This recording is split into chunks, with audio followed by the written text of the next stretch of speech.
Bien, hoy estamos celebrando a Nuestra Señora de la Merced, así es que digamos, Nuestra Señora de la Merced ruega por nosotros.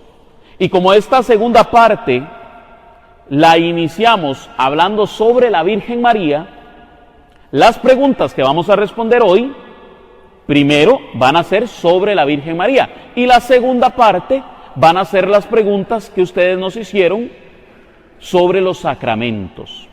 Entonces, vamos a iniciar de una vez. ¿Es María la mujer de Apocalipsis 12? ¿Sí o no? Ok. Lo que pasa es que uno de los hermanos me manda el mensaje, me manda la pregunta y me dice que es que hablando con un sacerdote, le dijo que la mujer de Apocalipsis 12 no es la Virgen María. Esto lo he escuchado no solamente de algunos sacerdotes, no todos piensan así, aclaro, no todos piensan así, y lo he escuchado de algunos teólogos católicos, así como obviamente no les sirve que sea María a muchos protestantes, porque si es María, pues la vemos glorificada en el cielo, exaltada en el cielo. Entonces hay algunos grupos no católicos que definitivamente dicen, no es la Virgen María. He conocido teólogos no católicos que dicen, sí es la Virgen María. Pero dentro de la iglesia también hay algunos que tienen el concepto de que en Apocalipsis 12 no se está hablando de la Virgen María, y lo niegan rotundamente. Hay otros que dicen, no, pues sí podría ser la Virgen, pero también es la iglesia. Esos están más cerca de lo que dice realmente Apocalipsis 12. Y luego hay otro grupo que llega y dice, no, definitivamente no es María, es la iglesia. Otros que dicen, no es María ni es la iglesia, es la Jerusalén de Antigua, el pueblo de Israel. Vamos a ver qué nos dice Apocalipsis 12 para poder responder a esa pregunta. En Apocalipsis 12, capítulo 1, hasta el versículo 5 vamos a leerlo, pero vamos a primero leer el versículo 1 y 2. Apareció en el cielo una gran señal, una mujer vestida del sol, con la luna bajo sus pies y una corona de 12 estrellas sobre su cabeza. Está embarazada y grita de dolor porque le ha llegado la hora de dar a luz. Palabra de Dios. Hasta aquí el texto no dice que es María. No, nada más dice que hay una mujer vestida del sol, con la luna bajo sus pies, una corona de 12 estrellas, que está embarazada y que grita de dolor, que está en el cielo. Eso es lo único que nos dice el texto. ¿Cómo sabemos entonces que es la Virgen María? Bueno, primero que nada, ya lo explicamos en los temas 1, o más bien el tema 13, sobre los dogmas marianos o María en la Biblia. En el tema 13 y en el tema 14 se explica claramente que María es la mujer de Apocalipsis 12. ¿Cómo lo explicábamos? Porque a María se le da el título de mujer. Primero por boca del mismo Señor Jesucristo, que en las bodas de Caná le llama mujer, y estando al pie de la cruz le llama mujer. Pero también Gálatas 4:4 dice, en la plenitud de los tiempos envió Dios a su Hijo nacido de mujer. Así de sencillo. Es decir, se identifica a María como la mujer. Pero además podemos descubrir que es la Virgen María por el Hijo que va a dar a luz. Mucha atención. Seguimos leyendo ahora versículos 3 y 4.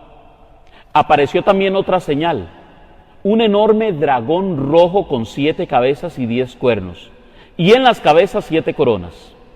Con su cola barre la tercera parte de las estrellas del cielo, precipitándolas sobre la tierra. El dragón se detuvo delante de la mujer que iba a dar a luz para devorar a su hijo en cuanto naciera. Versículo 5. Y la mujer dio a luz un hijo varón, que ha de gobernar a todas las naciones con vara de hierro. Pero su hijo fue arrebatado y llevado ante Dios y su trono. Palabra de Dios. Aparecen 3 personajes: la mujer, el dragón y el hijo de la mujer. Son 3 personajes que ya habíamos visto en Génesis capítulo 3, versículo 15, también aparecen. La serpiente, que de hecho Apocalipsis dice que la serpiente es el dragón rojo, la serpiente. Además aparece la mujer, que es la madre del Mesías, el que aplastará la cabeza de la serpiente. ¿Y cómo sabemos que aquí se está hablando de Jesús? Hay algunos que dicen que no, que esta mujer es la iglesia. Pero aquí hay un problema.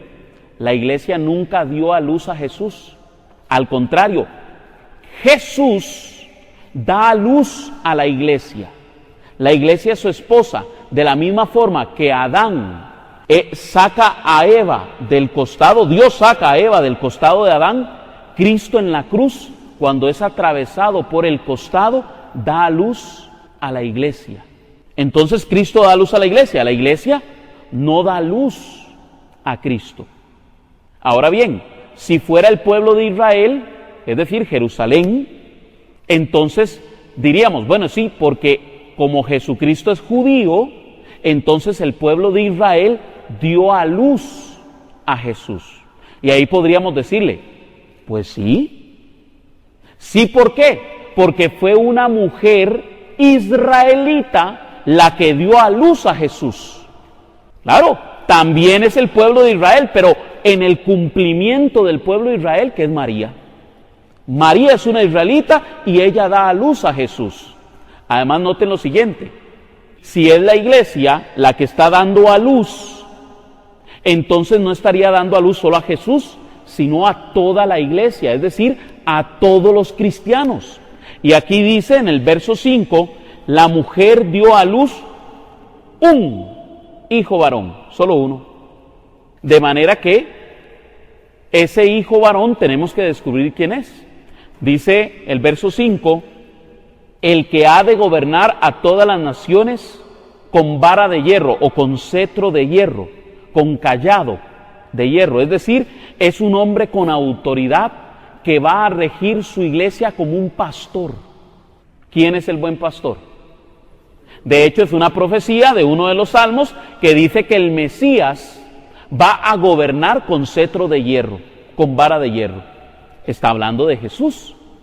Ahora, sabemos que está hablando de Jesús. Sabemos que está hablando de Satanás, en el caso del dragón.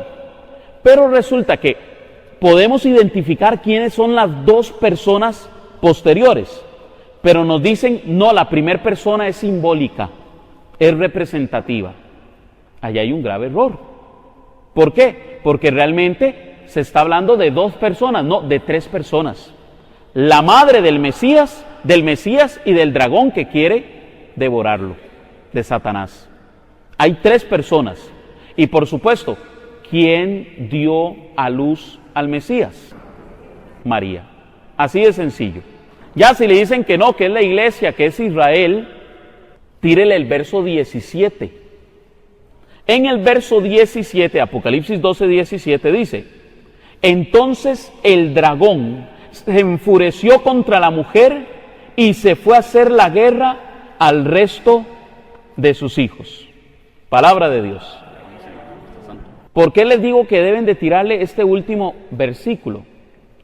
Porque si la mujer es la iglesia y nosotros creemos que la iglesia somos todos los que creemos en los mandatos de Dios y en la enseñanza de Jesús, entonces dice Apocalipsis 12, 17, entonces el dragón se enfureció contra la mujer y se fue a hacer la guerra al resto de sus hijos. ¿Cómo es eso? Si solo había dado a luz un niño, solo un hijo. Pero resulta que aquí dice que se fue el dragón a hacer guerra al resto de sus hijos. Bueno, vamos a ver cuáles son los otros hijos de la mujer. Es decir, a los que observan los mandamientos de Dios y guardan el mensaje de Jesús. Palabra de Dios. Al final, los otros hijos de la Virgen María somos la iglesia. Somos la iglesia. Ahora bien, yo no niego que en la figura de la mujer también está la iglesia. ¿Por qué? Porque María es la primer miembro de la iglesia de Cristo. Así de sencillo. Ella representa al pueblo de Israel. Ella representa a la iglesia. Pero ella es, en Apocalipsis 12, la Virgen María. Es la Virgen María. Y se los digo con tal seguridad, porque también lo dice el Catecismo de la Iglesia Católica. Apúntelo por ahí. Numeral 2853. Si una persona, teólogo o no teólogo, conocedor de la palabra de Dios, le dice que la Iglesia Católica no cree eso, usted le cita el numeral 2853 del Catecismo de la Iglesia Católica, que dice así: la victoria sobre el príncipe de este mundo se adquirió de una vez por todas en la hora en que Jesús se entregó libremente a la muerte para darnos su vida. Es el juicio de este mundo y el príncipe de este mundo ha sido echado abajo. Él se lanza en persecución de la mujer, pero no consigue alcanzarla. La nueva Eva, llena de gracia, del Espíritu Santo, es librada del pecado y de la corrupción de la muerte. Concepción inmaculada y asunción de la Santísima Madre de Dios, María siempre Virgen. Entonces, despechado contra la mujer, se fue a hacer la guerra al resto de sus hijos. Por eso, el Espíritu y la Iglesia oran: ven, Señor Jesús, ya que su venida nos librará del maligno. Si ustedes tienen ahí su catecismo, pueden ver que hay como 10 citas de la Sagrada Escritura, y entre ellas, cuando habla de la mujer, específicamente de la Virgen María, dice Apocalipsis capítulo 12. Así es que no hay duda, no tenga temor. Si alguien le cuestiona, numeral 2853 del Catecismo de la Iglesia Católica. ¿Amén? Muy bien. Existen documentos históricos sobre la asunción de la Virgen María. De hecho, sobre la asunción hubieron varias preguntas. Varias personas nos hicieron diferentes preguntas sobre la asunción. Ya habíamos dicho en el tema número 14 sobre la Virgen María en la Biblia, que hay un documento apócrifo, es decir, no es revelación, pero sí nos muestra cuál era el pensamiento de los primeros cristianos del siglo II y del siglo III. Y nos dice que María, en el Transitus Mariae, también se pronuncia el Transitus de María, ella fue llevada en cuerpo y alma al cielo. Se dice que el Transitus Mariae tiene una fuente más antigua, que es de un hereje llamado Leucio y de un cristiano llamado Melitón, que ya en el siglo II hablaban sobre la asunción en cuerpo y alma de la Virgen María. Ahora, existen muchos otros documentos posteriores, siglo III, siglo IV, siglo V, siglo VI. Pero también la Biblia nos habla del tránsito de María, es decir, de la asunción de la Virgen María. ¿Por qué? Porque si leemos Apocalipsis 12:14, hablando sobre la mujer, dice: pero se le dieron a la mujer las 2 alas del águila grande, para que volara al desierto, a su lugar. Allí será mantenida lejos del dragón por un tiempo, 2 tiempos, y la mitad de un tiempo. Palabra de Dios. ¿Para qué son las alas? Para volar, un signo de que es llevada, además de que dice que la mujer está en el cielo y se ve en cuerpo y alma en el cielo. A diferencia, por ejemplo, de Apocalipsis 6, 9 y 10, que dice, y vi las almas de los que fueron degollados a causa de la palabra. En el caso de la mujer no dice, y vi el alma de la mujer. No, dice, vi una mujer en el cielo. Ahora, si bien es cierto, no dice el texto específicamente que María fue llevada en cuerpo y alma al cielo, es porque no precisamente todas las enseñanzas de la iglesia tienen que estar explícitas en la Sagrada Escritura, pero sí están de forma implícita. Ahora, algunos le van a decir, pero ahí dice que fue llevada al desierto. Sí, normalmente, ¿qué fue lo que pasó con el pueblo de Israel? El pueblo de Israel es sacado de Egipto al desierto. ¿Para qué? Para encontrarse con Dios. El desierto es signo del encuentro con Dios. ¿Cómo es que una mujer que está en el cielo, la van a bajar del cielo y la van a poner en un desierto? No, de lo que está hablando es que va a ir al encuentro con Dios. Amén. Eso por ahí. Lo otro que nos preguntan es si María murió, luego resucitó o solo fue llevada al cielo.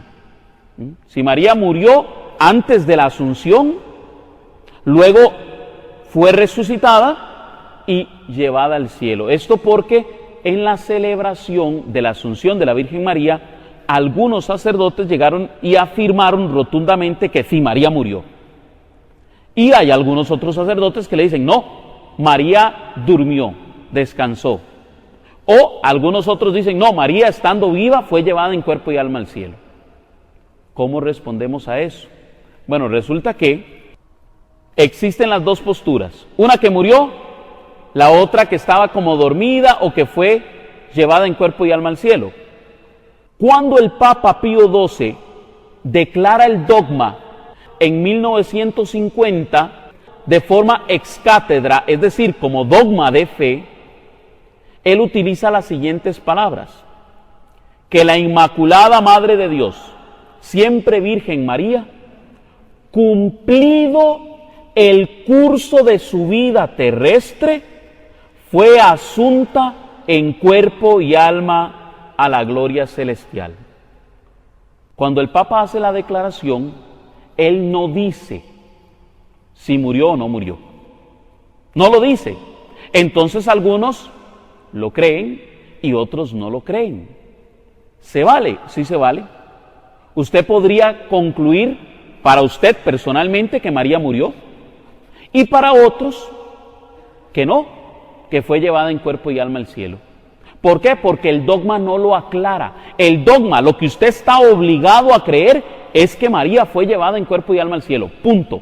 Eso es lo que usted está obligado. Que si murió, que si no murió, que si alguien lo dijo o no lo dijo, usted no está obligado a creerlo. Lo que usted tiene que creer es que María fue llevada en cuerpo y alma al cielo. Punto. Ahora bien, ¿cuáles son los argumentos para decir que murió y cuáles son los que dicen que no murió? En Romanos 6:23 se dice que la paga del pecado es la muerte. La paga del pecado es la muerte.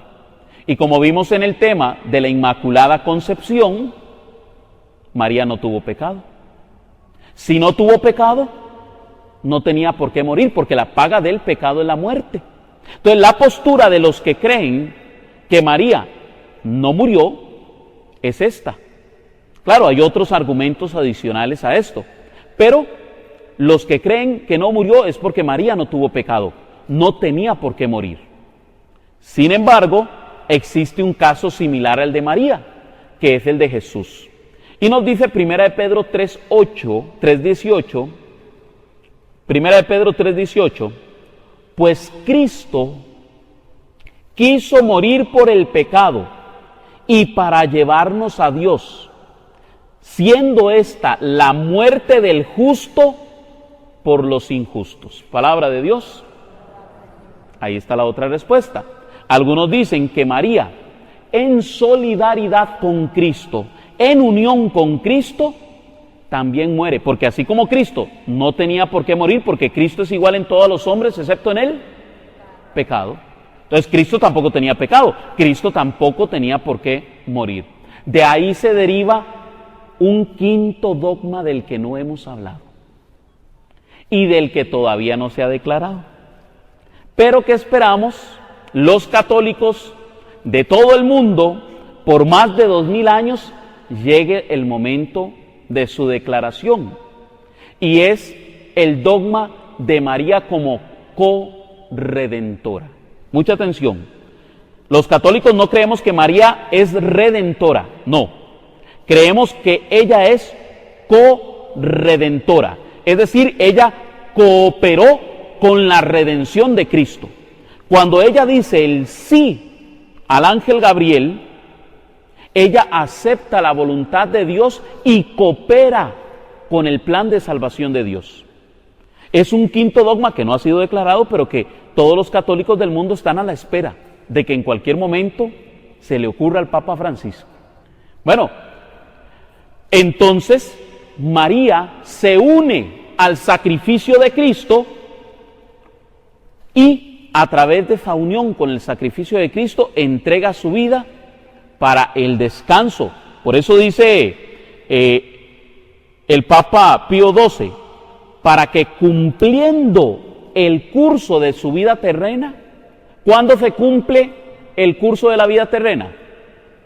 Con la muerte. Bueno, aunque María no tenía por qué morir, cumpliendo con el curso de su vida terrena, ofrece su vida para luego ser resucitada y llevada en el cielo. Esa es la otra postura. Cualquiera de las dos está bien. Por ejemplo, el Papa Benedicto XVI y el Papa Juan Pablo II, en varias declaraciones, ellos dijeron que María, después de su muerte, fue llevada en cuerpo y alma al cielo. ¿Cómo sucedió? Es todo un misterio. No lo sabemos. Lo único que nos dice la revelación es que María está en el cielo en cuerpo y alma. Búsqueme la tumba de la Virgen María. Así de sencillo. Sabemos dónde está la tumba de Jesús, pero no está el cuerpo, porque resucitó. Pero la Virgen María ni siquiera hay una tumba. De todos los apóstoles hay tumba, pero no hay de la Virgen María. ¿Por qué? Porque ni siquiera llegó hacia el sepulcro. No hubo un sepulcro para la Virgen María. Entonces es ahí donde se cuestiona, ¿habrá muerto o no habrá muerto?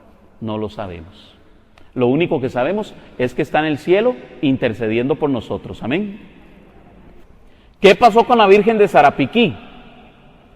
Se hacen peregrinaciones y misas, pero no tenemos ningún pronunciamiento. Lo mismo sucede con Medjugorje. Tampoco, ahí se hacen peregrinaciones, se hacen misas y la iglesia no se ha pronunciado. ¿Por qué? Porque la iglesia no declara todas las apariciones como verdaderas. No significa que no lo sean, pero no es que la iglesia, una aparición y de una vez vamos a ver si la podemos declarar. No, la iglesia primero deja pasar tiempo. La iglesia en eso es sabia. Dicen que para verdades, el tiempo. Entonces, ¿qué hace la iglesia? Ve cuál es el comportamiento de los involucrados en el asunto, ¿verdad? En la aparición. Luego ve cuál es el comportamiento del católico con respecto a lo que está sucediendo en ese lugar, si hay milagros, cuestiones así, porque Medjugorje, por ejemplo, ha tenido milagros. Hay un montón de cosas, pero no ha sido declarado como una aparición reconocida por la Iglesia Católica. Además de que la Iglesia no está obligada a declarar como verdaderas esas apariciones. ¿Por qué? Porque ha sido una manifestación, tal vez para algún lugar, para algún tiempo, en algún momento. Hay otras que por el movimiento y por la seguridad que tiene la Iglesia de que de verdad viene de Dios, llega y hace una declaración, pero no es necesario. Porque es que Dios le permite a María dar a sus fieles, es decir, a los fieles de María, dones y gracias especiales. Bueno, número uno, si Dios lo permite, es porque Dios es el que lo quiere. Y si Dios lo quiere, al fin de cuentas, pues Dios es quien otorga la gracia, solo que a través de María. Al final es Dios el que da la gracia. Es Dios el que da el carisma, es Dios el que da aquel regalo especial, pero a través de la Virgen María. Así de sencillo. El mérito es de Dios. Se multiplica cuando lo hace a través de la Virgen María, a través de sus siervos, en la iglesia. ¿Por qué si María es una, le dan tantos nombres o títulos? Las advocaciones a la Virgen son muchas. Algunas tienen el nombre del lugar donde se apareció y en otras son títulos que el pueblo o la iglesia le han dado. ¿Verdad? Así de sencillo. Aquí estamos en la iglesia de la Soledad, que hace referencia a la Virgen María cuando Cristo ha muerto. Entonces se habla de la Virgen de la Soledad porque ella estaba sola, se había quedado sola, no tenía al esposo, a José, no habían más hijos, Cristo había muerto. Entonces se habla de la Virgen de la Soledad. También tenemos la imagen de la Asunción de la Virgen María. Entonces, esas imágenes hacen referencia a partes o escenas de acontecimientos de la Virgen María. La Virgen María en el portal de Belén, era el momento en que Cristo nació en Belén. Y así, a veces se le da el nombre del lugar donde apareció, o el título que algún obispo quiso ponerle a tal aparición, o a veces simple y sencillamente es que la iglesia ha hecho una imagen muy bonita representando a la Virgen María y entonces se le da un título. ¿Para qué? Para diferenciarla de otras imágenes de la Virgen. Ahí está la de la medalla milagrosa, era, ¿verdad? Es de una aparición de la Virgen María. Pongámoslo así. Si yo les enseño una foto mía en la playa, este era Eddie cuando andaba en la playa. Les enseño otra en la montaña. Este es Eddie cuando andaba en la montaña.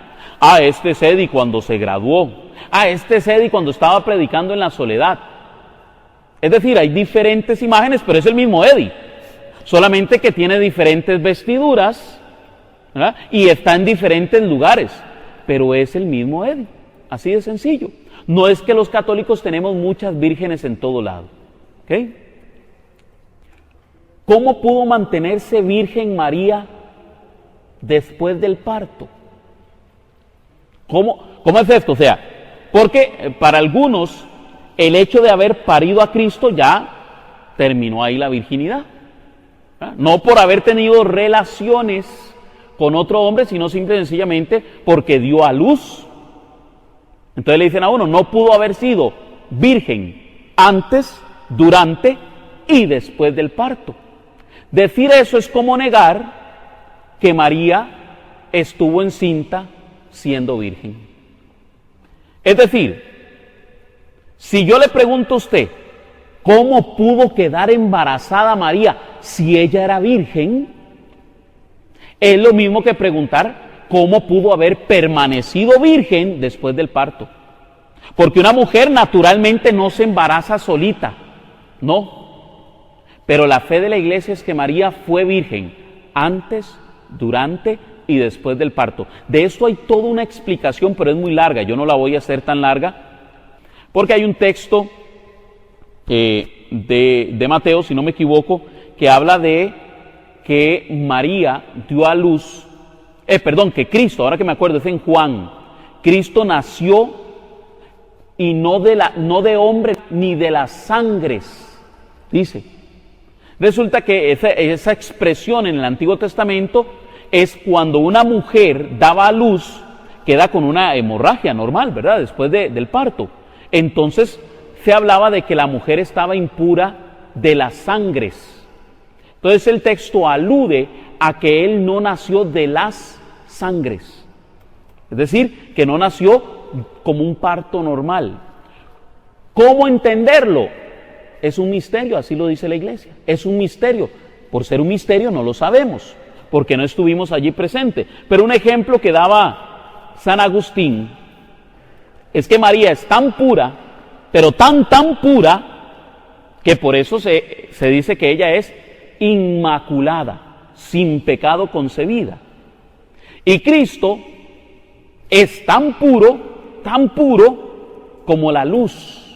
María tan pura como un cristal, como un vidrio, y Cristo tan puro como la luz, porque Cristo es la luz del mundo. De la misma manera que la luz atraviesa el vidrio sin hacerle daño alguno, María fue atravesada por el Señor Jesús sin hacerle daño alguno. ¿Amén? Eso es lo que creemos nosotros los católicos. Es una explicación sencilla. ¿Quiénes son los hermanos de Jesús? Como ustedes saben, en el tema número 13 de María en la Biblia, ahí lo explicamos. Pero en resumen, posiblemente son familiares, primos, primas, tíos o tías, porque en la época de Jesús se le llamaba hermano a cualquier familiar. Y esos mismos hermanos de Jesús, como lo veíamos ahora en la misa, resulta que en otras partes de la Biblia aparecen como hijos de otros padres y de otras madres. De manera que no pueden ser ni hijos de María, ni hijos de José, ni hermanos de Jesús. ¿Por qué? Porque ya tienen otros padres, otras madres y hasta otros hermanos. ¿Es bíblico el Santo Rosario? Bueno, en el tema del Rosario vimos que todo lo que sale en el Rosario está basado en las Sagradas Escrituras y que no es una vana repetición porque Cristo repitió oraciones. Lo vemos en Mateo capítulo 26 en el huerto de Getsemaní. Cristo oró por tercera vez repitiendo las mismas palabras. Si bien es cierto, en la Biblia no dice, tienen que rezar el rosario, todo lo que está en el rosario es bíblico. Las preguntas sobre los sacramentos. ¿Es cierto que el Papa Francisco quiere ordenar a una monja como cardenal? Esto se deriva un poquito del tema de orden sacerdotal. Número 1, yo he investigado la bendita historia para ver dónde el Papa dijo que él quiere ordenar una mujer cardenal y no hay un solo texto. Y cada vez que lo citan al Papa, dando a entender que es que él quiere poner a una mujer cardenal, resulta que lo que está diciendo el Papa es que la mujer merece un lugar, o sea, de mayor importancia en la iglesia, no porque no lo haya tenido, porque de hecho esta iglesia, como dice el Papa, no sería nada sin las mujeres, porque las mujeres son las que ayudan a mover la iglesia. Pero también tomen en cuenta que la Iglesia Católica no es para nada machista.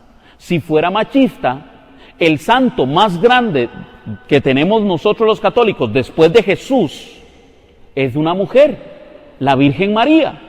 De forma que de machista no tiene nada la Iglesia. Y si ha habido un grupo en el mundo que ha luchado por los derechos de la mujer, ha sido la Iglesia Católica.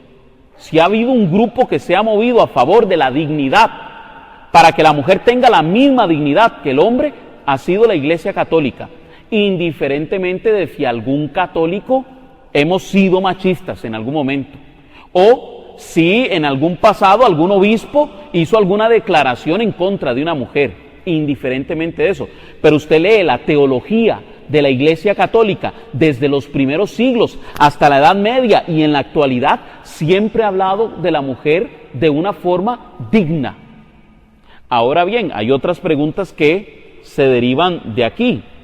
¿En dónde sacaron esta noticia y por qué los medios la promueven como una declaración papal? Resulta que una revista jesuita le hizo una entrevista al Papa Francisco. La revista se llama La Civiltà Católica, o La Ciudad Católica, ¿verdad? O La Civilización Católica.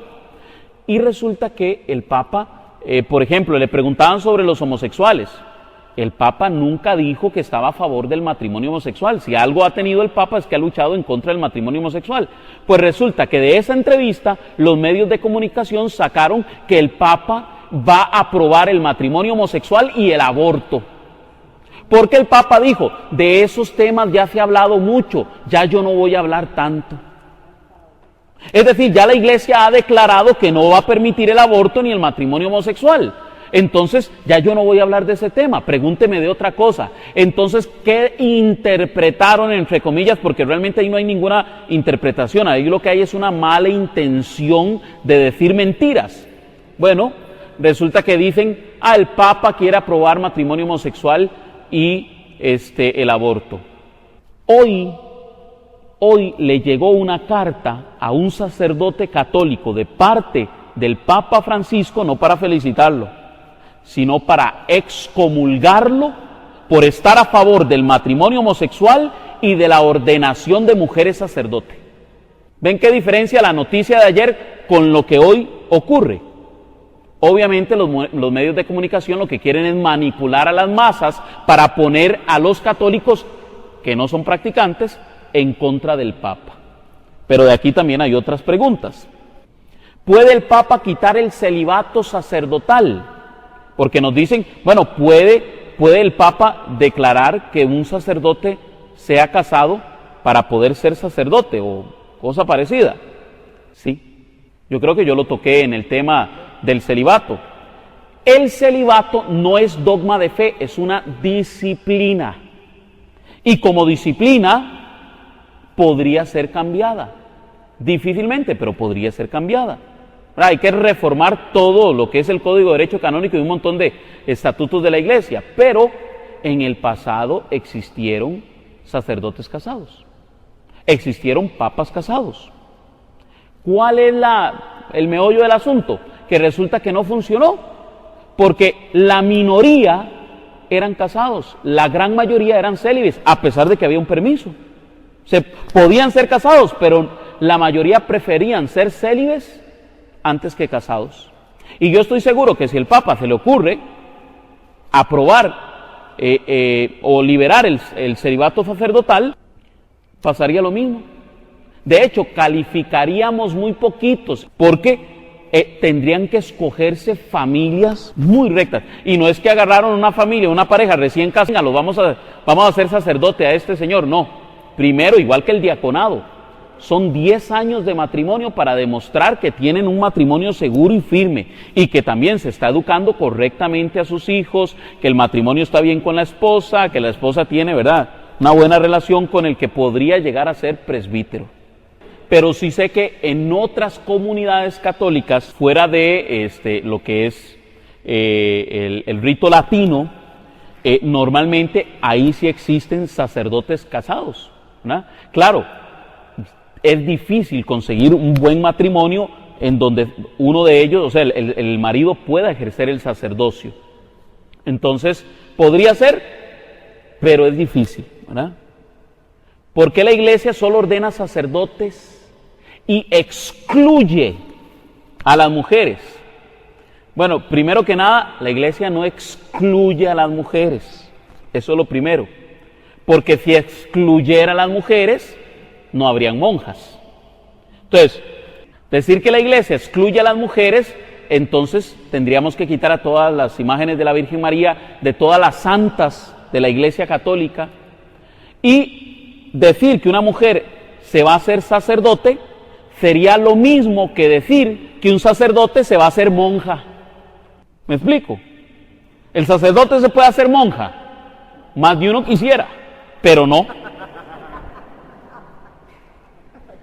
¿Por qué? Porque recuerden que el sacerdote es figura de Cristo, actúa in persona Christi. Cristo se hizo hombre.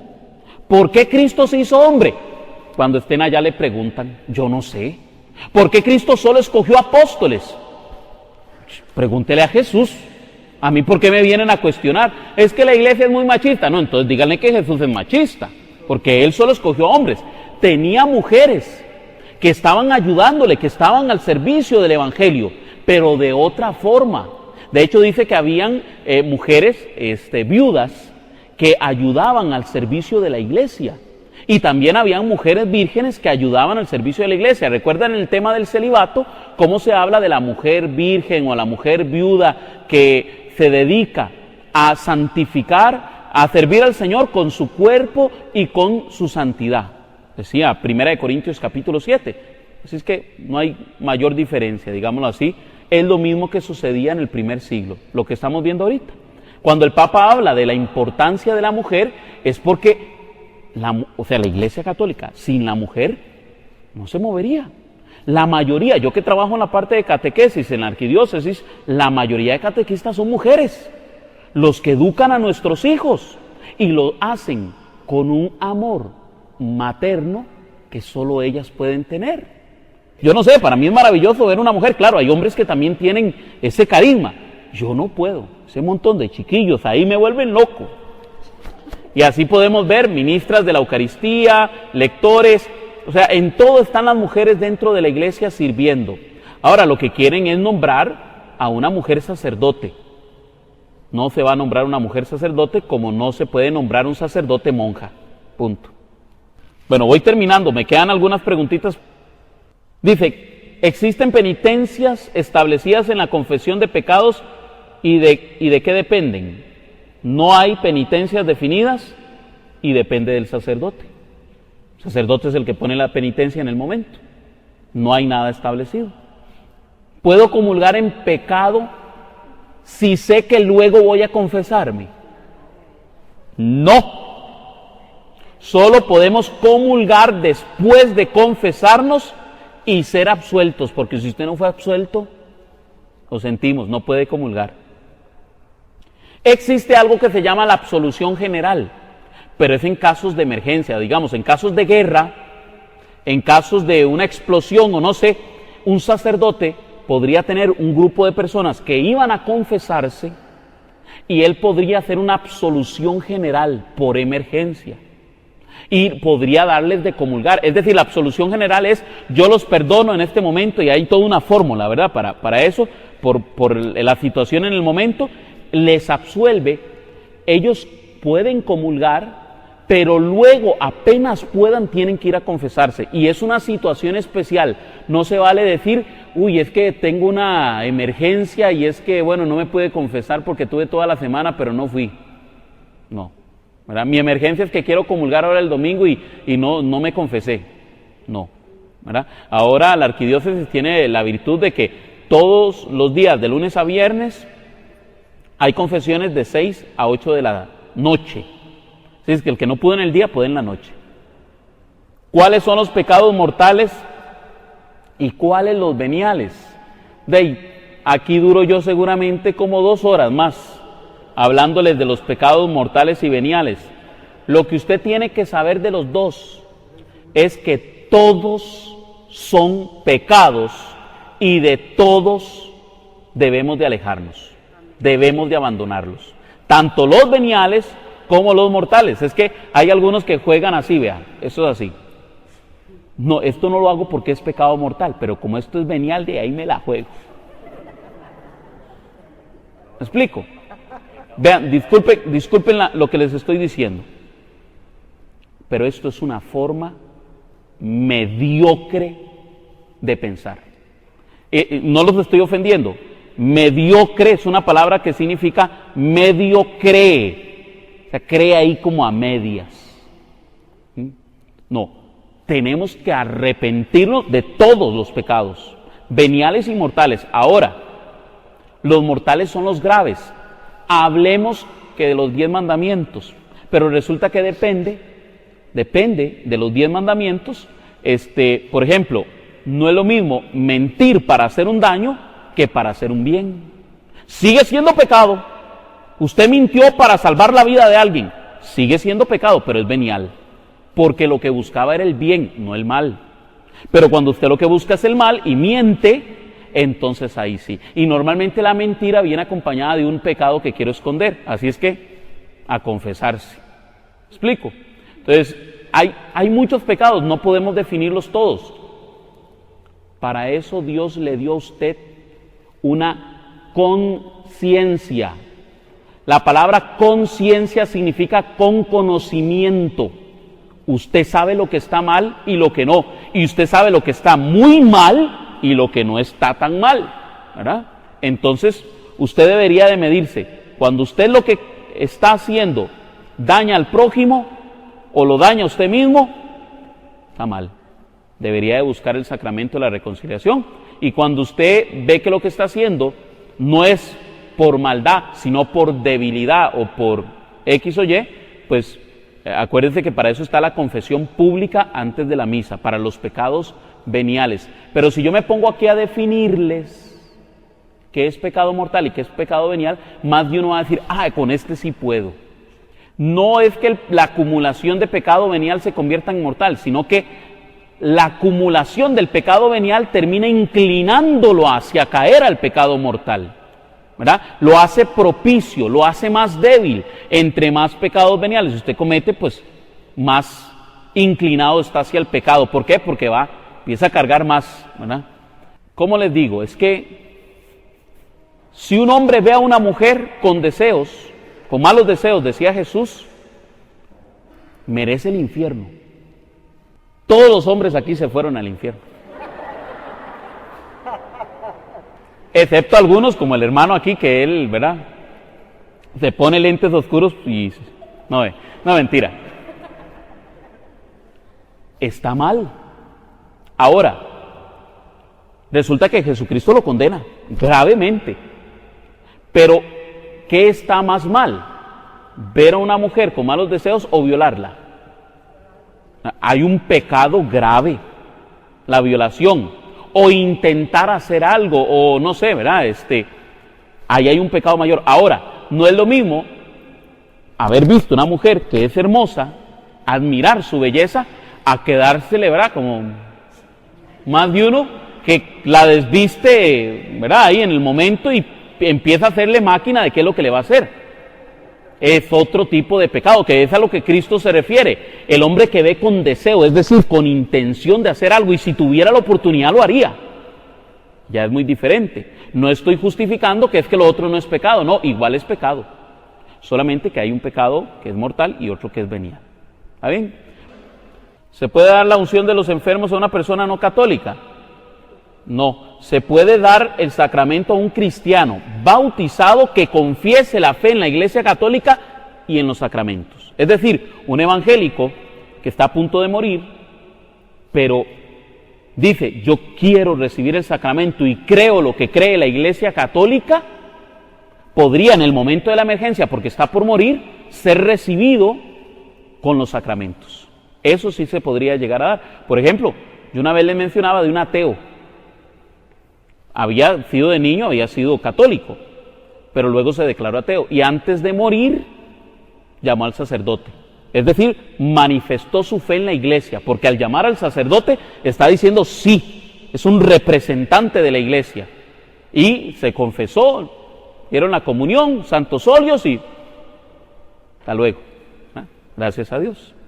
¿Por qué Jesús no tuvo padrino en el bautismo como lo hacemos nosotros los católicos? Porque Jesús fue bautizado por Juan el Bautista y el bautismo de Juan era diferente al bautismo de Jesús. Pero lo que sí es que los judíos para la circuncisión pedían padrinos. Y también en la actualidad para hacer el bar mitzvah, la confirmación, también piden padrinos. Y recuerden que son las prefiguras del bautismo y de la confirmación. Así es que la misma tradición judía ya tenía la práctica de los padrinos en la circuncisión, en el bar mitzvah. Nosotros los católicos, digamos que lo hemos heredado. ¿Por qué? Porque es una forma de garantizar la fe de los que están siendo iniciados en la Iglesia Católica. Voy a cerrar aquí, nos faltan algunas preguntitas sobre los sacramentos.